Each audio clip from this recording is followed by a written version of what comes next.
লেবুরে, বাইরে খুব বৃষ্টি হচ্ছে, ওয়েদারটা খুব ভালো আছে। এই মনোরম ওয়েদারে একটা গান গেয়ে ফেল তো ব্রো। হ্যাঁ রে লেবু, আজকের ওয়েদারটা খুব ভালো আছে, একটা গান গেয়ে ফেল।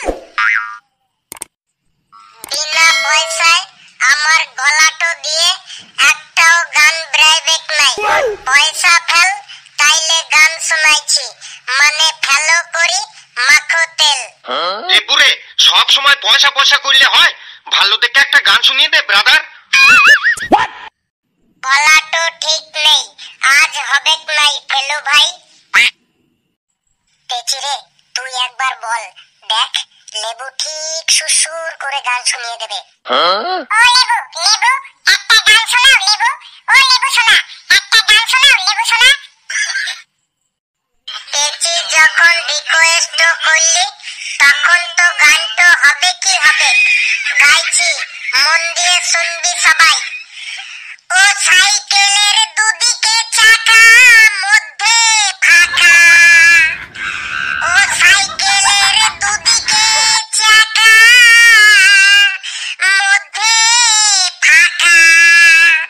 ও সাইকেল চালাইতে হবে ঠ্যাং তুলে, আরে আয় চর্বিকে আয় আমার সাইকেলে। আরে আয় চর্বিকে আয় আমার সাইকেলে। সাইকেলের দুদিকে চাকা, মধ্যে ফাঁকা। সাইকেলের দুদিকে চাকা, মধ্যে ফাঁকা। সাইকেল চালাইতে হবে ঠ্যাং তুলে, আরে আয় চর্বিকে আয় আমার সাইকেলে। আরে আয় চর্বিকে আয় আমার সাইকেলে। আরে আয় চর্বিকে আয় আমার সাইকেলে। এই ক্লাসরুমে আবার কে সাইকেল চালাচ্ছে রে? কে কে কে এই ক্লাসরুমে সাইকেল চালাচ্ছে? স্যার, এই ক্লাসরুমে কেউ সাইকেল চালাচ্ছে না। না বললেই হলো? আমি এই মাত্র কানে শুনতে পেলাম কে যেন চিল্লিয়ে চিল্লিয়ে বললো, আয় রে আয় চর্বিকে আয় আমার সাইকেলে। স্যার, আপনি ঠিকই শুনেছেন, ওই লেবু ব্রাদার গান গাইছিল। কি রে লেবু, আবার তুই গান গাইছিস? স্যার, ওই পেচি রিকোয়েস্ট করলো, তাই একটু গাইলাম বটে। পেছি, তোর যদি গান শোনার এত ইচ্ছে থাকে, তাহলে লেবুকে তোদের বাড়িতে ডেকে নিয়ে গিয়ে গান শুনবি। মনে রাখিস, এটা ক্লাস ঘর, এটা জলসা ঘর না। Good morning sir. Good morning sir. Good morning sir. Ghetu, তুই কি বললি? Good morning sir. কি বলছিস শুনতে পাচ্ছি না। Good morning sir. ঘেটু, তুই কি আজ সাবু খেয়ে স্কুলে এসেছিস? তোর গলায় কি জোর নেই? কি বলছিস জোরে বল। Good morning sir. বাপরে বাপ, তুই কি এখানে পড়াশোনা করতে এসেছিস নাকি আতঙ্ক ছড়াতে এসেছিস? স্যার, আপনি তো বললেন কি বলছিস জোরে বল। তাই বলে তুই এত উচ্চ স্বরে চেঁচিয়ে এই ক্লাসরুমটার মধ্যে আতঙ্কের সৃষ্টি করবি? Sorry sir. যা, আতঙ্ক ধরার তো ধরিয়েই দিলি, আর সরি টরি বলতে হবে না, এবার চুপচাপ বসে পড়। এই সবাই মন দিয়ে শোন, আজকে তোদের ক্লাসে ইন্সপেক্টর আসবে। স্যার, কি ট্রাক্টর আসবে বললেন? আরে ট্রাক্টর নয়, ইন্সপেক্টর, ইন্সপেক্টর। স্যার, ইন্সপেক্টর তো আবার আসবে কেন? তোদের পরিবেশ সম্পর্কে সচেতনতা বাড়াতে ইন্সপেক্টর আসবে। তোরা যে পরিবেশ সম্পর্কে কতটা সচেতন সেটা উনি দেখবেন। তোরা কিন্তু একটু ভদ্রভাবে থাকিস, আমার মান সম্মানটা যেন নষ্ট না হয়। স্যার, আপনি কিছু চিন্তা করবেন না, আমি তো আছি। আপনার মান সম্মান রক্ষা করার দায়িত্ব আমার উপর ছেড়ে দিন। তোকে নিয়েই তো যত আমার ভয়। স্যার কিছু বললেন? না, তোকে কিছু বলিনি।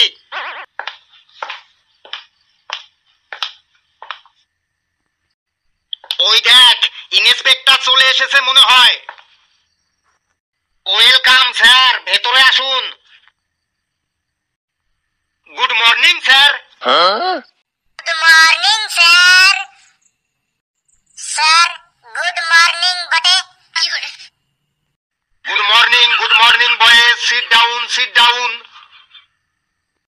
ও ইউ, আমি তো সবাইকে বসতে বললাম, তুমি দাঁড়িয়ে আছো কেন?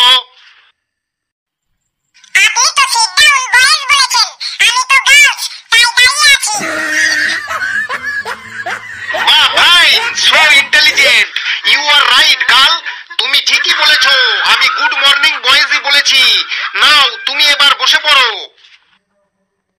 এন্ডু বাবু, আপনার স্টুডেন্ট গুলো কিন্তু সবাই ভেরি ভেরি ইন্টেলিজেন্ট। একটুখানি অপেক্ষা করুন, তাহলেই বুঝতে পারবেন ওরা কেমন ইন্টেলিজেন্ট। কিছু বললেন গেন্ডু বাবু?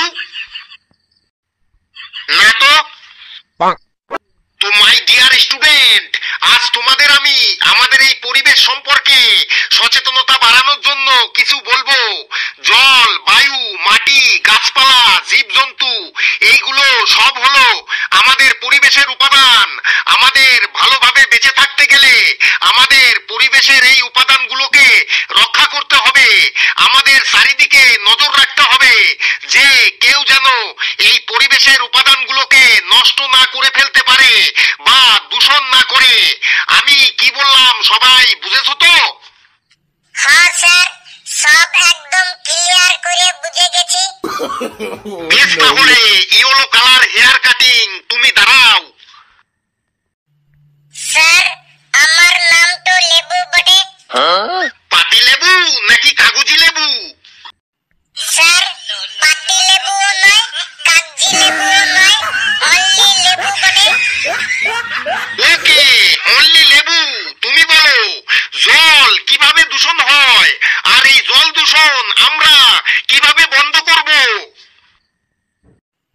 স্যার, পুকুর, নদী ও সমুদ্রের জলে স্নান করতে নেমে অনেকেই ওই জলের মধ্যেই লুকায়ে লুকায়ে প্রস্রাব করে দেয়। তার ফলে জল দূষণ হয় বটে। আর ওই প্রস্রাব মাখানো জলগুলা যখন আমাদের পেটে যায় তখন আমাদের দেহের সোডিয়াম বেড়ে যায় বটে। কিন্তু লেবু, প্রস্রাব ছাড়াও আরো অনেক কারণে জল দূষণ হয়, সেগুলো একটু বলো। স্যার, আমি যেইটো দেখেছি সেইটাই বললাম বটে। আচ্ছা, জলে স্নান করতে নেমে কে প্রস্রাব করছে সেটা তুমি কিভাবে বুঝবে? স্যার, দেখতে হবে জলে চান করতে নেমে কে জলের মধ্যে চুপচাপ দাঁড়িয়ে আছে, তার মানে বুঝতে হবে সে প্রস্রাব করছে বটে। ভেরি গুড, এবার বলো তো ওই স্নান করতে নেমে জলে প্রস্রাব করাটা কিভাবে বন্ধ করানো যায়? স্যার, চান করার সময় নদীর ধারে, সমুদ্রের ধারে, পুকুর পাড়ে লাঠি নিয়ে ঘুরে বেড়াইতে হবে। আর দেখতে হবে কেউ যেন চান করতে নেমে জলের মধ্যে প্রস্রাব না করে। এক্সেলেন্ট, এক্সেলেন্ট, তুমি বসে পড়ো। স্যার, এবার আমি দাঁড়াবো? নো নো নো, ওই লেবুর পাশে যে বসে আছে তুমি দাঁড়াও। স্যার, আমার নাম কালু, মানে কালো সুন্দর গুড় খাটে। কালো সুন্দর গুড় খাটেই হোক বা ধলা সুন্দর চিনি খাটেই হোক, তুমি দাঁড়াও। দাঁড়িয়ে গেছি স্যার। তুমি বলো মাটি কিভাবে দূষণ হয়? স্যার, মাঠে ঘাটে হাগামুতা করলে মাটি দূষণ হয়। ওটা হাগামুতা নয়, ভালো করে বলো পায়খানা প্রস্রাব। ওই একই ব্যাপার স্যার, গরিবরা করলে হয় হাগামুতা আর বড় লোকরা করলে হয় পায়খানা প্রস্রাব। ঠিক আছে, পায়খানা প্রস্রাব ছাড়া আর কি কি কারণে মাটি দূষণ হয়? বলতে পারবো না স্যার, আমি যেটা দেখেছি সেটাই বললাম। তাহলে এবার বলো তো ওই মাঠে ঘাটে পায়খানা প্রস্রাব কিভাবে বন্ধ করানো যায়? একদম ভেরি সিম্পল স্যার, যারা মাঠে ঘাটে হাগু করতে যায় তাদেরকে ধরে ওই হাগুগুলো তাদের গায়ে মাখিয়ে দিতে হবে, তাহলে আর তারা কখনো মাঠে হাগু করতে যাবে না। ছি ছি ছি ছি, এই তুমি বসো। স্যার, এবার আমি বলবো। বেশ, তুমি দাঁড়াও, তোমার নাম কি? স্যার, ঘটিন্দর কুলচাটে। সে ঘটিনদারি হও আর বাটিনদারি হও, তুমি বলো আমাদের এই বায়ুমণ্ডল কিভাবে দূষণ হচ্ছে? স্যার, পাত দেওয়ার সময় পাদের গন্ধে বায়ুমণ্ডল দূষণ হয়। অনেক সময় জোরে জোরে পাত দেওয়ার ফলে বিকট আওয়াজ হয়। তাতে বায়ু দূষণ ও শব্দ দূষণ একই সঙ্গে হয়। পাদের গন্ধে বায়ুমণ্ডল দূষণ হয়, কথাটা তুমি মন্দ বলনি, কিন্তু আরো অনেক কারণে তো বায়ুমণ্ডল দূষণ হয়, সেগুলো কি তুমি জানো? স্যার, যে সমস্ত খাবার খেলে পাদ হয় সেই সমস্ত খাবারগুলো খাওয়া বন্ধ করতে হবে। আর সবাইকে মোটা মোটা আন্ডারপ্যান্ট পরতে হবে, যাতে পাদের গন্ধটা আন্ডারপ্যান্টের মধ্যেই পিউরিফাই হয়ে বাতাসে মিশে। সেই দিকে নজর রাখতে হবে, তাহলেই বায়ু পাদের হাত থেকে দূষণ মুক্ত হবে। আর পাটাপাটি নিয়ে কিছু বলতে হবে না, এবার তুমি বসে পড়ো। ওই ইয়েলো কালার জামা, তোমার নাম কি? এবার তুমি দাঁড়াও। স্যার, ওর নাম ফেলু, ওকে কিছু ধরতে হবে না। ওর 4 দিন ধরে গলায় প্রচন্ড ব্যথা, তার থেকে আপনি ওই লাল জামা পরা ওকে ধরুন, ওর নাম হাবলু। আপনি চুপ করুন গেন্ডু বাবু, আমি যাকে খুশি ধরবো। কই ইয়েলো জামা, তুমি দাঁড়াও। বললাম তো স্যার, ওর নাম ফেলু, ওর গলায় প্রচন্ড ব্যথা, ডাক্তার বাবু ওকে কথা বলতে বারণ করেছে। প্লিজ গেন্ডু বাবু, আপনি চুপ থাকুন। আর বাবা ফেলু, তুমি দাঁড়াও। দাঁড়িয়েই যাচ্ছি স্যার। আর ওদিকে লাল জামা, তোমার নাম হাবলু, তুমিও দাঁড়াও। আমিও তো দাঁড়িয়েই আছি স্যার। হাবলু আর ফেলু, তোমরা দুজনে সামনে চলে এসো। চলে এসেছি, বলুন স্যার কি করতে হবে? এবার তোমাদের মধ্যে একটা পরিবেশ সচেতনতামূলক নাটক হবে। ধরো ওই হাবলু রাস্তা দিয়ে গাড়িতে করে মুখে গুটকা খেতে খেতে যাচ্ছে। যেতে যেতে গাড়ির জানলা দিয়ে মুখ থেকে এক গাদা গুটকা খাওয়া লাল রঙের থুতু রাস্তার মাঝখানে ফেললো। আর ফেলু, তুমি সেটা দেখলে, তখন তুমি ওই হাবলুর গাড়ি থামিয়ে হাবলুকে সচেতন করবে, এমন ভাবে সচেতন করবে যাতে হাবলু জীবনে আর কোনোদিন রাস্তায় গুটকার থুতু না ফেলে। বুঝলে বাবা ফেলু? হ্যাঁ স্যার, বুঝে গেছি। এই রে, কাম সেরেছে, এবার যে কি হবে কে জানে। আপনি কিছু বললেন গেন্ডু বাবু? না না, আমি কিছু বলিনি। Keep it up, keep it up. Now Hablu আর ফেলু, তোমাদের টাইম স্টার্ট। শুরু করো সচেতনতামূলক নাটক।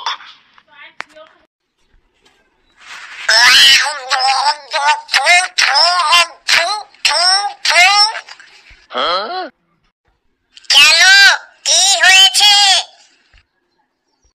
এই রাস্তাটা কি তোর বাবার? কি হয়েছে আগে বলবেন তো? আগে তুই বল, রাস্তাটা কি তোর বাবার? ফেলু, এসব আবার কি ল্যাঙ্গুয়েজ ইউজ করছো? তুই তুকারি করছো, তার উপর আবার বাবা তুলে কথা বলছো কেন? ভদ্রভাবে কথা বলো, ভদ্রভাবে নাটক করো। ঠিক আছে স্যার, ভদ্রভাবে বলছি। নাও আবার প্রথম থেকে স্টার্ট করো। হাবলু, তুমি গাড়ির জানলা দিয়ে এক গাদা গুটকা থুতু ফেলবে।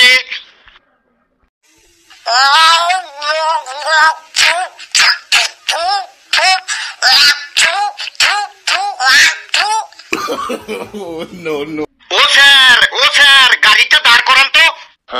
বলুন, কি হয়েছে? আমার গাড়ি থামালেন কেন? বলছি এই রাস্তাটা কি আপনার ফাদার বানিয়েছেন? কি বলছেন? আমি বুঝতে পারছি না। বুঝতে পারছিস না? বলছি এই রাস্তাটা কি তোর বাবা বানিয়েছে? কি হয়েছে আগে বলবেন তো? তুই আগে বল, রাস্তাটা কি তোর বাবার? কি আশ্চর্য, আপনি এমন কেন বলছেন? আমি তো কিছুই বুঝতে পারছি না। তুই বুঝবি পরে, আগে বল রাস্তাটা কি তোর বাবার? না, রাস্তাটা আমার বাবার না। তাহলে তুই রাস্তার উপর থুতু ফেলেছি তো কি হয়েছে? আপনার গায়ের উপর তো ফেলিনি। কি বলি তুই আরেকবার বল। তোকে আজ আমি মেরে একদম ফাইট ফাইট করেই ফেলবো। তুই জানিস এই গুটকার থুতুতে পা পিছলে পড়ে গতকাল একজনের 4টে দাঁত ভেঙে গেছে। তুই গুটকা খেয়ে রাস্তার উপর থুতু ফেলছিস, আবার বড় বড় কথা বলছিস। তোকে আজ আমি মেরে একদম ফাইট ফাইট করবই করবো। Value, mind your language, cool down, আস্তে আস্তে। স্যার আপনি এর মধ্যে আসবেন না, আমি একদম কুল হতে পারছি না। একে তো গুটকা খেয়ে রাস্তার উপর থুতু ফেলেছে, তার উপর আবার বড় বড় কথা বলছে। ওকে আজ আমি মেরে পাইট পাইট করবই করবো। বল তুই রাস্তার উপর থুতু ফেললি কেন? মুখে থুতু এলে আমি কি করব? কি করবি মানে?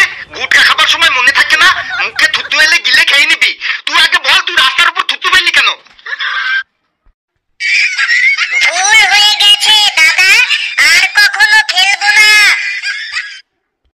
এই আমি আবার তোর দাদা হইলাম কবে থেকে রে? আমি আবার তোর দাদা হইলাম কবে থেকে? তাহলে সরি ভাই, ভুল হয়ে গেছে। গুটকা খেয়ে আর কখনো রাস্তায় থুতু ফেলবো না। আবার ভাই? আমি তোর দাদাও না তোর ভাইও না। আগে বল তুই রাস্তায় গুটকা খেয়ে থুতু ফেললি কেন?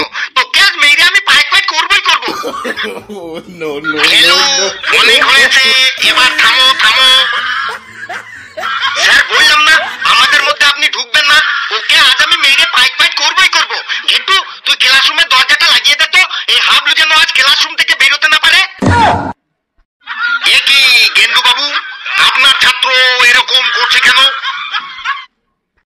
আপনাকে তো আমি প্রথমেই বারবার বললাম ওকে কোনো কিছু জিজ্ঞাসা করতে হবে না। এবার আপনি সামলান, আমি যাই, ঘন্টা পড়ে গেছে। কিরে গেটু দরজাটা লাগা। আর হাবলু তোকে আজ আমি মেরে পাইট পাইট করবই করবো। তুই গুটকা খেয়ে রাস্তার উপর থুতু ফেললি কেন? তোরা যা করবি কর, এবার আমিও যাই। বাপরে বাপ, সচেতনতা বাড়াতে গিয়ে এরা একদম যুদ্ধ বাজিয়ে দিল। বন্ধুরা ভিডিওটি কেমন লাগলো আপনারা কমেন্টসে জানাবেন। আর ভিডিওটি লাইক করবেন, যত পারে শেয়ার করবেন, আর চ্যানেলটিকে সাবস্ক্রাইব করে আমাদের সাথেই থাকবেন। হাসতে থাকুন, সুস্থ থাকুন। যত বেশি হাসবেন তত বেশি সুস্থ থাকবেন। আর হাবলু তোকে আজ বলতেই হবে তুই গুটকা